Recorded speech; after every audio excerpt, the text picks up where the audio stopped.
नमस्कार दोस्तों, मैं हूं दिनेश के वोरा। बहुत बहुत स्वागत है आपका इस कार्यक्रम में। दोस्तों, बात करेंगे आज 13 लाख करोड़ की पेमेंट इस साल सिर्फ और सिर्फ ब्याज के अंदर मोदी सरकार चुकाने जा रही है। ये लगभग हमारे टैक्स कलेक्शन का एक किस्म से देखा जाए तो 35 से 40% हो जाता है। यानी कि आज से करीब करीब 5-6 साल पहले तक ऐसा नहीं था। खासतौर से कोरोना काल में जब से 15 से 20 लाख करोड़ हर साल का कर्जा लेना जब मोदी सरकार ने शुरू किया, बस वहां से स्थितियां बिगड़ गई। दूसरी खबर है कि ईरान की अब तैयारी पूरी हो गई है इजराइल के खिलाफ। अब इस बात का ऑलमोस्ट खुलासा होता चला जा रहा है कि 31 अगस्त के बाद जो एक सीमा रेखा अमेरिका और इजराइल ने तय की है कि आप अपनी सो कॉल्ड, जिसे क्या कहते हैं कि न्यूक्लियर एनरिचमेंट को बंद कीजिए, तो उसके बाद अगर आपने नहीं किया तो हम आपके ऊपर फिर से हमला करेंगे। तो इजराइल को तो बहाना चाहिए और अमेरिका तो उसके साथ खड़ा ही खड़ा है। तो इस पर बात करेंगे और थोड़ा सा हिस्सा हम जो सैलरी का 50% जो हमारी ईएमआई खा रही है, हम उसके ऊपर बात करेंगे। अब ये मुद्दा बड़ा हो गया है एक्चुअली, और बहुत सारे लोग इसके ऊपर बातचीत कर रहे हैं।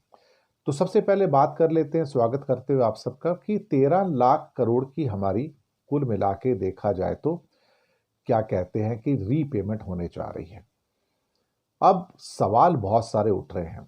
अगर हमारी कुल मिला के अगर देखा जाए तो टैक्स कलेक्शन 35 लाख करोड़ के आसपास है और 13 लाख करोड़ का हमारा रीपेमेंट है इस साल का, तो हमारी इकोनॉमी क्या करेगी भाई? हम मैनेज कैसे करेंगे? ये इतना ज़्यादा हमारा रीपेमेंट नहीं हुआ करता था। रीपेमेंट 7-8 लाख करोड़ तक का होता था। वो इसलिए क्योंकि हम हर साल 6-7-8 लाख करोड़ से ऊपर बोरोइंग नहीं करते थे। लेकिन जैसे ही कोरोना स्टार्ट हुआ, मोदी जी को नया शौक चल रहा है, कर्जा लो और घी पियो। तो मोदी जी ने उसको बढ़ाकर 15 और 20 लाख करोड़ के बीच में अचानक से कर दिया। यानी कि लगभग 2.5 गुना कर्जा लेना शुरू कर दिया हर साल। अब ये 2.5 गुना कर्जा, जहां 6-7 लाख का करोड़ का कर्जा था, वही 15 से 20 लाख करोड़ के बीच का कर्जा लेना शुरू कर दिया। बस पिछले जो 4-5 साल में लगातार जो 15-15, 20-20 लाख करोड़ के कर्जे लिए, तो उसका फल ये निकला कि हमारा जो कर्जा था वो जंप होके आज 200 लाख करोड़ के ऊपर चला गया। और हमने फॉरेन करेंसी का कर्जा भी बहुत लिया, वो भी $700 बिलियन के ऊपर चला गया। अब पिछले साल से ही आरबीआई के अनुसार ये दंश महसूस होना शुरू हो गया था कि अब रीपेमेंट जो है, जो ब्याज देना है इसके ऊपर, अब वो हमको खाना शुरू हो गया है। अब यहां पर पहली बार ऐसा हुआ है कि करीब करीब 13 लाख करोड़ रुपए हमारा सो कॉल्ड, जिसे क्या कहते हैं कि सिर्फ ब्याज के अंदर चुकताई होने जा रही है। यानी कि हम साल में जो 35 लाख करोड़ के आसपास का टैक्स कलेक्शन करते हैं या 38 लाख करोड़ का टैक्स कलेक्शन करते हैं, उसका 1/3 से ज्यादा हिस्सा तो हम सिर्फ क्या कहते हैं कि ब्याज चुकाने में दे रहे हैं। और यहां से अब कई खबरें ये निकल के आ रही हैं, जो एक्सपर्ट्स बता रहे हैं कि भाई जो चीजें हर साल बढ़ते हुए साल में ये जो ब्याज का खर्चा है ये बढ़ता चला जाएगा। और ये अभी 13 लाख करोड़ का है, तो ये 13.5-14 लाख करोड़ का अगले साल हो जाएगा। फिर ये और 2 साल के अंदर अंदर ये 15 लाख करोड़ के आसपास होगा। अब अगर आपके रेवेन्यू उस तादाद में नहीं बढ़ रहे हैं और आपका रीपेमेंट 10% से ज्यादा की स्पीड से बढ़ रहा है, तो फिर आप कैसे मैनेज कर पाएंगे? लेकिन कोई इसके बारे में बात करना नहीं चाहता। बहुत सारी चीजें ऐसी पैदा हो गई हैं कि जिसके बारे में आज की डेट में कोई भी चैनल या मंत्रीगण जो है बात नहीं करना चाहते। उनको लगता है कि नहीं नहीं, हम मैनेज कर लेंगे, मोदी है तो मुमकिन है, मोदी है तो मुमकिन है। लेकिन उसके बावजूद भी कि इतने कर्जे, उसका रीपेमेंट बढ़ रहा है, मोदी जी की जो 15 से 20 लाख करोड़ के बीच की कर्जा लेने की रफ्तार है, उसमें कोई कमी नहीं आई है। तो वो सोचते कि मुझे क्या करना है, मुझे तो 1-2 साल रहूंगा तो तकलीफ रहेगी, बाकी तो आने वाली जो नस्लें होंगी वो भुगतेंगी, वो मरेंगी, मुझे क्या करना है, और उनको मरने दो। जब आप मरने के लिए अपने आने वाली जनरेशन्स को छोड़ जाएंगे तो यही होगा, इसके अलावा और हो भी क्या सकता है। इसके बाद आते हैं कि इजराइल और ईरान की तैयारी क्या है। अब वो तारीख भी नज़दीक आती जा रही है जिसे 31 अगस्त कहा जाता है, जो अमेरिका के द्वारा एक वार्निंग दी गई है। इजराइल की वार्निंग है कि अगर आपने न्यूक्लियर एनरिचमेंट नहीं रोका नातांज में, फोर्डो में और इस्फहान के अंदर, तो हम आपके ऊपर फिर से हमला करके इनको फिर से विनाश कर देंगे। तब तक विनाश करेंगे जब तक कि ये पूरा का पूरा मटिया मेट नहीं हो जाता है। दरअसल नेतन्याहू को एक वॉर और चाहिए, क्योंकि अगर वो वॉर नहीं करते तो सारी जेल चक्की चक्की पीसेंगे जेल में जाके, और ईरान के नागरिक सड़कों पर हैं।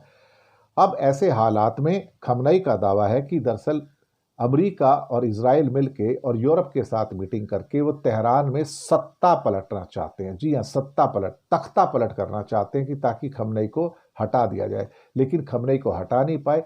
लेकिन इस बीच जो मोसाद के बहुत सारे जो जासूस थे वहां पर, उनको पकड़ पकड़ कर मारा भी जा रहा है, गिरफ्तार भी किया जा रहा है, और उनकी हालत भी खराब है। अब खामनेई ने अमेरिका और इजराइल के लिए सख्त भाषा का इस्तेमाल किया कि अब आप आएंगे तो आप समझ लीजिएगा कि जो हमारी तैयारी होगी कैसी होगी, और अब हमारे सारे अंग, सेना हो, आईआरजीसी हो, एयरफोर्स हो, नेवी हो, सब आप आपस में कोऑर्डिनेट कर रहे हैं। अब एक सेंट्रल कमांड आ गई है, और ये सेंट्रल कमांड अब आपको आराम से झटका देने की स्थिति में है।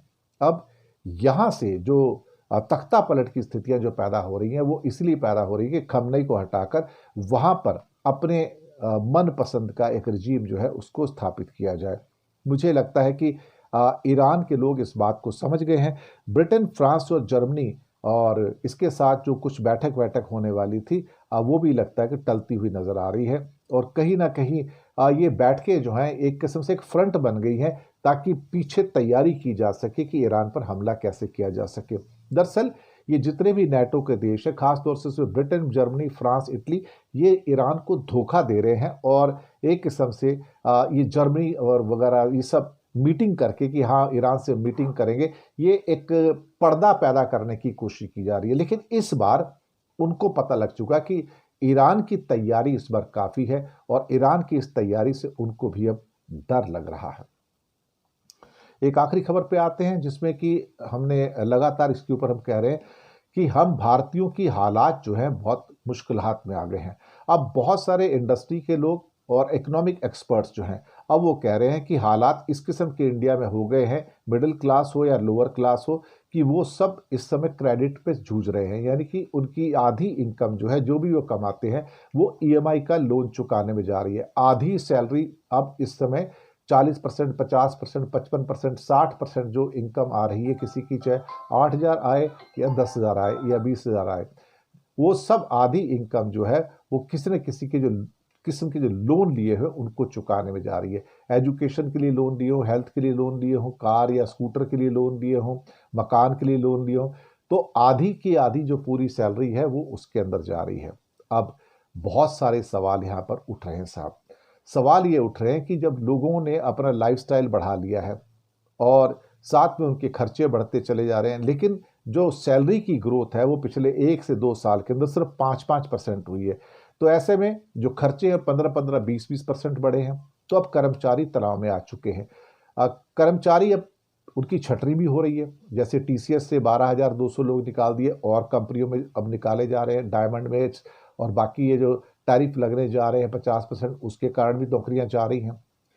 अब इसमें बताया जा रहा है कि 40 से 50% या 60% हिस्सा तो ईएमआई के अंदर, या हेल्थ प्रीमियम या बीमा प्रीमियम, जो कि कारों का बीमा है, इंश्योरेंस जो होती है, या स्कूटर की इंश्योरेंस है, हेल्थ इंश्योरेंस है, उसमें चले जाते हैं। साथ में बच्चों की फीस है, मेडिकल फीस है, और घर के जो ज़रूरी खर्चे हैं, और जो आप अपने सपनों का जो एक संसार बसाना चाहते हैं, उसमें घर तो एक बोझ बन गया। घर तो आप खरीद ही नहीं सकते, और जो 50 से 60-70 लाख रुपए के घर है, उससे नीचे की ये घर तो बिक ही नहीं रहे हैं, क्योंकि खरीदने वाले नहीं हैं। और ये बड़ा डरावना सा मंजर हमारे सामने आ गया है। और इसमें कई लोग तो लिख रहे हैं कि something scary is quietly brewing in India, the major cities in the major cities economic cycle is inevitable, but is this time it's feels different. ये जो एक डरावना, एक भयावह सपना इस टाइम जो है, ये बड़ा डरावना लग रहा है कि भाई आर्थिक तौर पर ये एक ऐसी स्थिति पैदा हो रही है कि जहां से आप निकल नहीं पाएंगे। ये एक किस्म का एक ऑक्टोपसी शिकंजा है। और ये भी कहा जा रहा है कि 2 अंकों की ग्रोथ सैलरी के अंदर, यानी कि 10% से ऊपर की ग्रोथ पहले आम बात थी, अब 5% से ग्रोथ कम हो गई है। और अगर आपकी आधी इनकम सिर्फ ईएमआई चुकाने में जा रही है, क्रेडिट, एक लोन लेते उसको चुकाने के लिए दूसरा लोन, उसको चुकाने के लिए तीसरा लोन, तो आप समझ सकते हैं कि आपकी जो बुनियादी चीज़ें हैं, जो ज़रूरतें हैं, उनके ऊपर आप कैसे कायम रह सके। तो ये सारी की सारी चीज़ें परेशान कर रही हैं। अब लोगों को थोड़ा रियलाइज़ हो रहा है और उन्होंने खर्चे अब कट करने शुरू किए हैं और इसलिए शायद मार्केट के अंदर आपको खर्चे कम होते हुए नज़र आएंगे।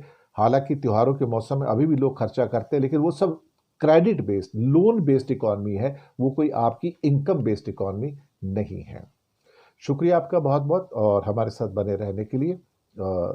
चैनल को सब्सक्राइब कीजिएगा, लिंक्स आगे भेजिए, और हो सके तो छोटी छोटी आर्थिक मदद भी आप कर सकते हैं। नीचे हमने आपके लिए यूपीआई नंबर और बैंक अकाउंट नंबर दोनों दिए हैं। किसी एक को चुनकर छोटी सी मदद करेंगे तो अच्छी पत्रकारिता को बचाने में आप हमारे सहयोगी बनेंगे। बहुत बहुत धन्यवाद आप सबका।